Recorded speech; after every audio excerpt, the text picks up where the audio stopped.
حبايبي، شلونكم شخباركم؟ اليوم عجبني اسوي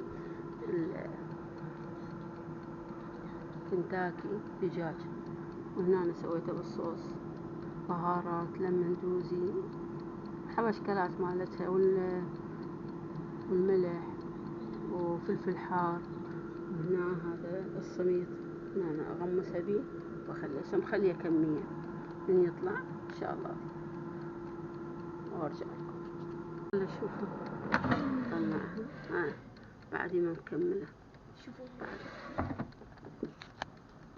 حبايبي بلكم شيها.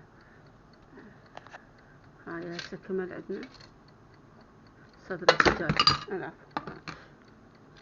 صدر الدجاج دقة جرس يعني خلصت، خلصنا يعني قديش وقتي.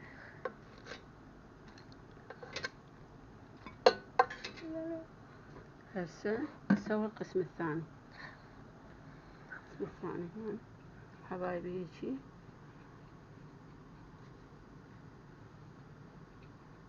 هنا أنا نخليها، وهاي أنا هيجي حتى تصير عندنا مقرمشة، نصفطها براحتنا. ما يرادها يعني هيك براحتكم، ودلع الصدر دلع، خليه يدلع، بس خليها بالوسط حتى تستوي زين، ولو إنه كلهم تستوي لأن الحرارة تتوزع. هيجي وهاي هيجي من هنا أنا شوفيهم هناك شقد الكمية صارت 5 كميات.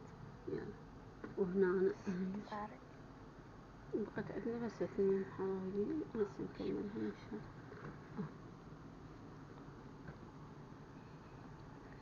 هاي هيجي خلاص كمل عندنا.